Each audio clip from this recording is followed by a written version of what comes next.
প্রথম কোশ্চেনটা হলো শরীফুল আসলে 100% ফিট বলা যাবে না, কারণ আপনারা জানেন যে সেকেন্ড টেস্টেই ও আনফিট ছিল, যার কারণে প্রায় সিলেকশন প্রসেসে ছিল না বেস্ট 11-এ পাকিস্তানে। তারপরে যেটা হয়েছে সেই প্রসেসেই তাকে ফলো আপের মধ্যে রাখা হয়েছে, ফিজিও ট্রেনাররা তাকে লুক আফটার করতেছেন। সে 100% ফিট বলবো না টেস্টের জন্য, কারণ টেস্টে আপনি জানেন যে 15-20 ওভার বোলিং করতে দরকার হতে পারে, সামনে আমাদের টি-20 খেলাও রয়েছে, তো সেটাও আমাদের ইম্পর্টেন্ট প্লেয়ার শরীফুল হোয়াইট বলের জন্য। সেই জায়গা থেকে যেহেতু 100% ফিট না, আমরা আসলে ওই রিস্ক জায়গাটায় যেতে যাচ্ছি না, বিকজ আপনারা জানেন যে টেস্ট স্কোয়াডে আমাদের এখন কমপ্লিট করার মতো বেশ কিছু প্লেয়ারকে আমরা রেডি করতে পেরেছি, এখন মতো ফিট আছে।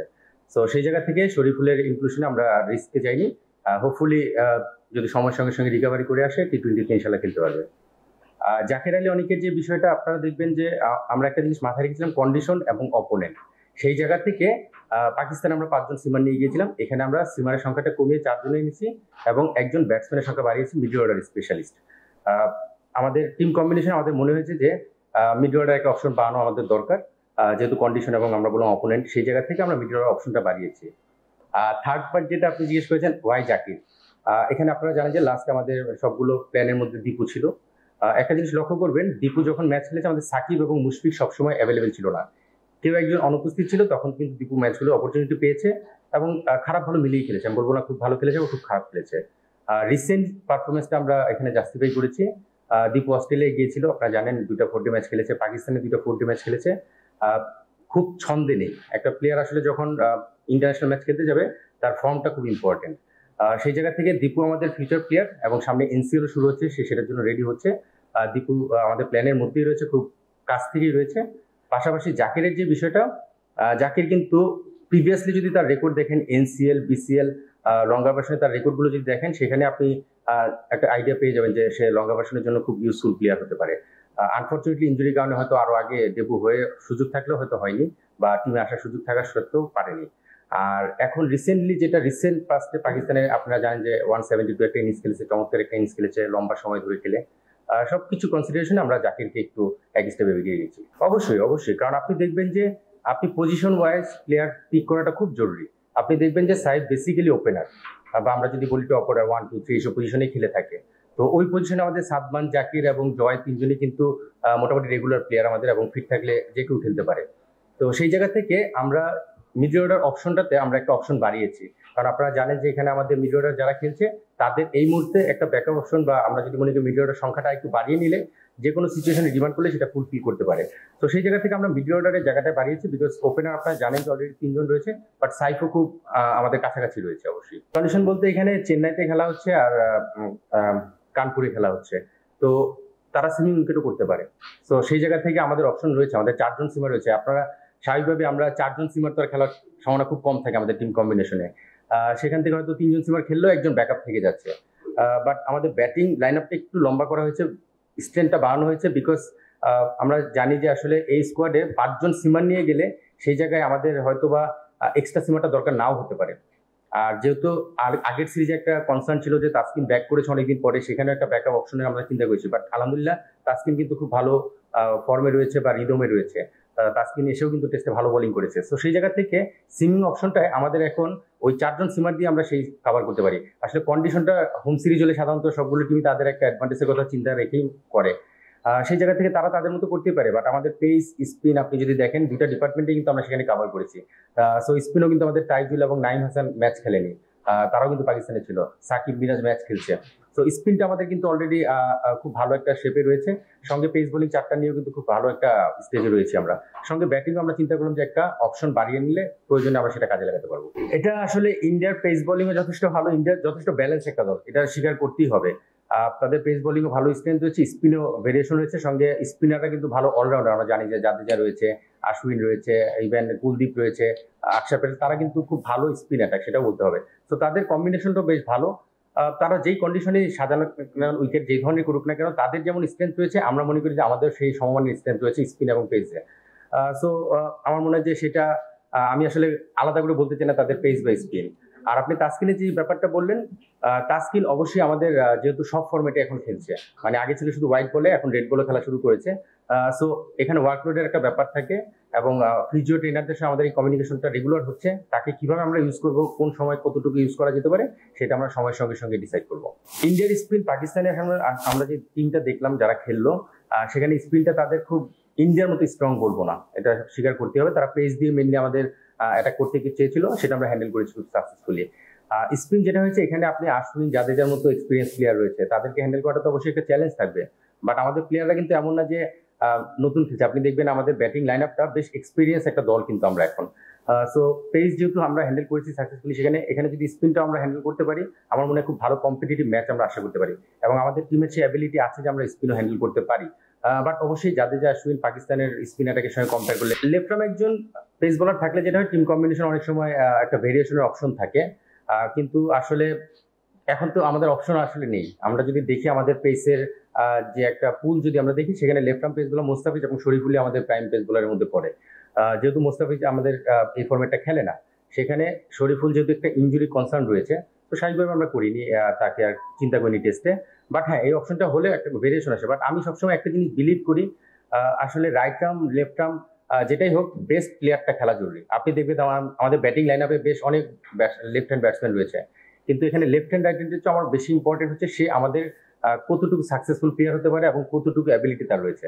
তো সেই জায়গা থেকে কনসিডারেশনে আমাদের রাইট হ্যান্ড বলার যারা বলিং, যে তারাও সেটা ডেলিভার করতে পারবে। এটা তো একটা চ্যালেঞ্জ থাকবে। বাট ইন্টারন্যাশনাল প্লেয়ার আমাদের, আপনি যদি টিমটা দেখেন, ম্যাক্সিমাম প্লেয়ার কিন্তু প্রচুর ম্যাচ খেলা এক্সপিরিয়েন্স রয়েছে। সো এই অ্যাডাপ্টটা তারা করে অভ্যস্ত। চ্যালেঞ্জ তো থাকবেই, বাট এনাফ কিনা সেটা বলবো না। এনাফ আসলে পারফরমেন্সের পরে বোঝা যাবে যে আসলে কতটুকু প্রিপারেশন আছে। বাট আমার বিলিভ যে প্লেয়াররা সেটা অ্যাডজাস্ট করে নিতে পারবে। আর পাকিস্তানে যাওয়ার আগে যে লম্বা সময়টা ছিল, আসলে আমাদের টি-20 ফরম্যাট আমরা বেশ অ্যাক্টিভ ছিলাম তখন আমাদের ইন্টারন্যাশনাল ক্যালেন্ডারে। বাট টেস্ট ক্রিকেটে হয়তো আমাদের অ্যাক্টিভিটিস কম ছিল, তখন প্রিপারেশন নেওয়ার সুযোগ ছিল। বাট এই সময়ের মধ্যেও কিন্তু প্লেয়াররা সেই নিজেদের প্রিপারেশনটা নিয়ে নিয়েছে এসজি বলের মাধ্যমে। সো আমার বিশ্বাস যে তারা সেটাকে খুব সুন্দরভাবে হ্যান্ডেল করতে পারবেন। আমার তো মনে হয় চমৎকার ব্যালেন্স একটা দল। আপনি যদি দেখেন, আমাদের 4জন সিমার রয়েছে, 4জন স্পিনার রয়েছে, ইনক্লুডিং 2জন অলরাউন্ডার সাকিব এবং মিরাজ। আমি যদি জেনুইন 8জন ব্যাটসম্যানের সঙ্গে ওই যে সাকিব মিরাজকে ঢুকাই, তাহলে 10জন ব্যাটসম্যান হয়ে যাচ্ছে। সো 4জন স্পিনার, 4জন পেস বোলার, 10জন ব্যাটসম্যান। সো আমাদের মানে ব্যালেন্সের জায়গা থেকেও কিন্তু আমরা কোনো দিক দিয়ে পিছিয়ে নেই। তো তাদের যেমন আমি বললাম অলরাউন্ডার রয়েছে, আমাদেরও কিন্তু 2জন এস্টাবলিশড অলরাউন্ডার রয়েছে। তো সেই জায়গা থেকে আমি মনে করি যে আমাদের টিমে যথেষ্ট ব্যালেন্স, পেস, স্পিন এবং ব্যাটিং ডিপার্টমেন্ট সব দিক থেকে মিলে বেশ ব্যালেন্স একটা দল। যথেষ্ট চ্যালেঞ্জিং হবে, কারণ আপনি আসলে পাকিস্তানে আমরা যদি দলটা দেখি, যারা খেলেছে তাদের থেকে আমরা এক্সপিরিয়েন্স কিন্তু বেশ এগিয়েছিলাম। মানে ম্যাচ সংখ্যা যদি দেখি, প্লেয়ার কোয়ালিটি দেখি, তারা কিন্তু বেশ কিছু নতুন প্লেয়ার ছিল। বোলিং লাইন আপটাও যদি দেখি আমরা, তাদের কিন্তু ইন্ডিয়ার সঙ্গে কম্পেয়ার করলে আমি বলবো না যে তাদের সমমানের, বাট তারা রেডি হচ্ছে। সেখানে ইন্ডিয়ান যারা আমরা স্কোয়াডটা যদি দেখেছি, যথেষ্ট এক্সপিরিয়েন্স দল, মানে ওদের সব প্লেয়াররা রয়েছে যারা টেস্ট খেলে। তো সেই জায়গা থেকে চ্যালেঞ্জটা কিন্তু ডিফারেন্ট থাকবে, সেটা অবশ্যই স্বীকার করতে হবে। আর যেহেতু এস্টাবলিশ দল নিয়ে খেলছে, চ্যালেঞ্জ থাকবে। বাট আমরাও কিন্তু এখন টেস্টে যথেষ্ট ব্যালেন্স একটা দল, আমি বলছিলাম এক্সপিরিয়েন্স দল। সেই জায়গা থেকে আমরা একটা ভালো পজিটিভ মোটিভেশন নিয়ে খেলতে যাচ্ছি। তো আশা করছি যে সেই চ্যালেঞ্জটা আমরা সুন্দরভাবে হ্যান্ডেল করবো। আসলে এখানে টোটাল কন্ডিশনটা চেঞ্জ, দলও চেঞ্জ, এবং র্যাঙ্কিং এর পজিশন থেকে বোঝা যাচ্ছে ইন্ডিয়া কতটা স্ট্রং দল। আমরা কিন্তু বেশ এগিয়ে এসেছি, স্টেপ এগিয়ে যেয়ে। তো সেই জায়গা থেকে আমার কাছে মনে হয় চ্যালেঞ্জ থাকবে। বাট আমাদের দল কিন্তু এখন ইনএক্সপিরিয়েন্স বা আমরা ছোট দল বা আমরা ভালো করবো না সেটা বলার সুযোগ নেই। আমাদের দলে কিন্তু 150-200 করা প্লেয়াররাও রয়েছে এবং তারা কিন্তু ফর্মে রয়েছে। একটা প্লেয়ারের সবচেয়ে ইম্পর্টেন্ট হচ্ছে তার ফর্মটা কেমন যাচ্ছে, সেই ফর্মটাকে কন্টিনিউ করার একটা চ্যালেঞ্জ থাকে। সেটা যদি তারা কন্টিনিউ করতে পারে, আমার মনে হয় এটা পসিবল। এবং কন্ডিশনটা এমন না যে লাইক আমরা অনেক সময় বলি যে বাইরে ইংল্যান্ড, অস্ট্রেলিয়া সেই ধরনের কন্ডিশন, সেরকম না। ইন্ডিয়ায় যে ধরনের কন্ডিশনে হোক না কেন, আমাদের সঙ্গে কিছুটা সিমিলারিটি রয়েছে। সেই জায়গা থেকে কন্ডিশন অ্যাডাপ্টেড যে ব্যাপারটা, সেটাতেও কিন্তু আমরা অ্যাডজাস্ট করতে পারবো। চ্যালেঞ্জ থাকবে, বাট আমি বলবো না যে একদম পাকিস্তানের সঙ্গে যতটা কমফোর্টেবলি আমরা ডোমিনেট করে উইন করে এসেছি, সেই কমফোর্ট জোনটা হয়তো থাকবে না। বাট ভালো খেললে অবশ্যই জেতা সম্ভব। সাকিবের ব্যাটিংটা আসলে ছন্দে নেই, এটা আমি যেটা একটু আগে বললাম যে ফর্মটা খুব ইম্পর্টেন্ট। সাকিব ফর্মে নেই। আবার টেস্ট ক্রিকেট একটা বিষয় কি, ফর্মে ফেরার সময়টা থাকে।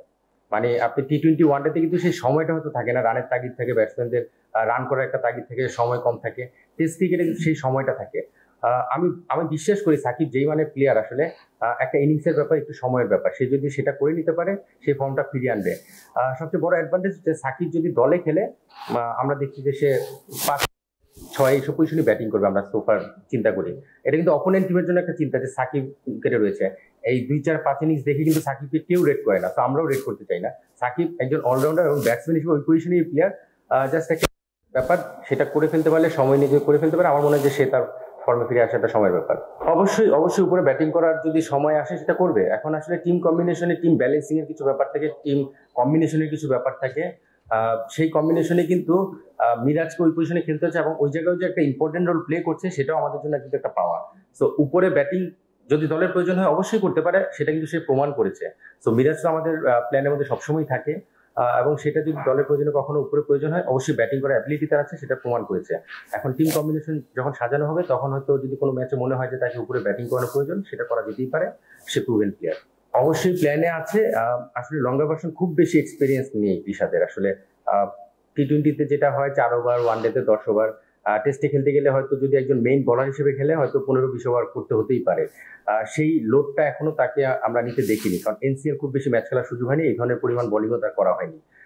সো আমরা চাচ্ছি যে সে লঙ্গা ভার্সনে ম্যাচ খেলে তারপরে টেস্ট টিমে আসুক এবং লঙ্গা ভার্সন যখন খেলবে তখন তার জন্য ইজিয়ার হয়ে যাবে। কারণ আসলে 4 ওভার 10 ওভার বোলিং করার 15-20 ওভার এবং ফিল্ডিং রেস্ট্রিকশন থাকে, সবগুলো ব্যাপার রয়েছে। রিশাদ যদি টিমে চলে আসে এটা কিন্তু একটা বিশাল পাওয়া হবে, কারণ আমরা জানি যে লেগ স্পিনার যে কোনো ফর্মেটে কিন্তু ডেঞ্জারাস হয়ে যেতে পারে। তো রিশাদ যদি টেস্ট টিমে আমাদের রেডি হয়ে আমরা ইনক্লুড করতে পারি সেটা অবশ্যই আমাদের জন্য একটা পাওয়া হবে। বাট আমরা তাড়াহুড়া করতে চাচ্ছি, আমরা সময় নিচ্ছি তাকে রেডি করে তারপরে আনবো, যেন হুট করে যে একটা চ্যালেঞ্জের মুখে পড়ে আবার নেগেটিভ। তো সেই জায়গাটা আমরা নজর রাখছি। বাট রিশাদ আমাদের প্ল্যানে রয়েছে, সামনে এনসিএল আছে, সে সেই ফরম্যাটটা খেলবে, খেলে তারপরে তাকে আমরা দেখবো যে আসলে কি অবস্থা রয়েছে। না, ফারুক ভাই তো বেসিক্যালি ন্যাশনাল সিলেক্টর ছিলেন, তার আগে ফর্মার ক্যাপ্টেন ছিলেন, প্লেয়ার ছিলেন। সো ফারুক ভাই আসলে এই জিনিসগুলো খুব ভালোই বোঝেন। স্বাভাবিকভাবে আমাদের যেটা ক্রিকেট বোর্ডের প্রসিডিউর যে আমরা সিলেক্টরের টিম অপারেশনসে দিই, সেখান থেকে যে প্রেসিডেন্টের কাছে সাইন নেওয়ার পরে সেটা প্রেস রিলিজে আসে বা মিডিয়ার সামনে আসে। তো সেখান থেকে ফারুক ভাইয়ের কাছে যাওয়ার পরে যদি কখনো কোনো কোয়ারি থাকে ফারুক ভাই অবশ্যই আমাদেরকে জিজ্ঞেস করবেন। তো প্রেসিডেন্টের যদি কোনো কোয়ারি থাকে জিজ্ঞেস করবেন। বাট এখন পর্যন্ত এই টিমটাই তো আমরা দিলাম আসলে বেসিক্যালি। তো এই টিম দেওয়ার পরে সে ধরনের কোনো কোয়ারি আসেনি। বাট অবশ্যই প্রেসিডেন্ট অলওয়েজ সেই বিষয়গুলো অবজার্ভ করবেন যে দরকার হয়। অনেস্টলি যদি বলেন আমরা এটা চিন্তাই করিনি। আমরা চিন্তা করছি যে আসলে এই সিরিজটা স্টেপ বাই স্টেপ। আমরা পাকিস্তান সিরিজের আগেও কিন্তু এই চিন্তাটা কারোর মধ্যে ছিল না। পাকিস্তান সিরিজে ভালো করার পরে আমরা র্যাঙ্কিং এ উপরে উঠে আসার পরে একটা ক্যালকুলেশন মেলানোর চেষ্টা করা হচ্ছে। প্লেয়াররা যখন খেলতে নামে তখন আসলে অন্য কিছুই চিন্তা করে না। আর এই র্যাঙ্কিং এর বিষয়টা অফ দ্য ফিল্ডে হয়তো অনেক আলোচনা হতে পারে, বাট আমাদের সিলেকশন প্যানেলের মধ্যে আসলে এই বিষয়টা নিয়ে একদমই আলোচনা হয়নি এবং আমরা এটা নিয়ে আসলে ভাবতেও চাচ্ছি না, কারণ আমরা জানি যে প্রতিটা ম্যাচ প্রতিটা সিরিজ ইম্পর্টেন্ট। তো সেই জায়গা থেকে আমরা ম্যাচ বাই ম্যাচ বা আপনি যদি বলেন সিরিজ বাই সিরিজ আমরা আগাতে যাচ্ছি, সময়ের সঙ্গে সঙ্গে যেটা যেখানে যাবে আমরা সেটার সঙ্গে মিলে যাবো আর কি। এখানে জিনিসটা হলো কোচ ক্যাপ্টেনের সঙ্গে আমরা ডিসকাস করি, ফাইনাল কল দেওয়ার আগে ডিসকাস করি। বাট এই জিনিসটা আগেও আপনাদের সঙ্গে আমাদের শেয়ার করা হয়েছিল। এখানে স্কোয়াড যেটা সেটা কিন্তু সিলেক্টররা ফাইনাল অ্যাপ্রুভ করে, মানে সিলেকশন পয়েন্ট অফ ভিউ থেকে। যখন বেস্ট 11 হয় তখন কিন্তু ক্যাপ্টেন কোচের প্রায়োরিটি বেশি থাকে, তারাই বেস্ট 11টা করে। এখানে কোনো প্লেয়ারের ব্যাপারে তাদের কোনো অপিনিয়ন থাকতেই পারে, বাট সেটা ডিসকাশনের মাধ্যমে যেটা হয়েছে আমরা ফাইনাল কলটা নেই। এবং এখানে কিন্তু জাকের, দীপু বা আরো বেশ কিছু নাম আসতে পারে, শরীফুল, আপনারা যেই নামগুলো নিয়ে আলোচনা করলেন সেই নামগুলো আসতে পারে। বাট ফাইনালি যখন অ্যাপ্রুভাল হয়েছে তখন কিন্তু এটাই ফাইনাল কল এবং এটা নিয়ে আলোচনা আমাদের বেশ কিছু প্লেয়ার নিয়ে সবসময় হয়। এটা হওয়াটাই স্বাভাবিক এবং আমরা চাইও এটা হোক, এটা একটা হেলদি কম্পিটিশন।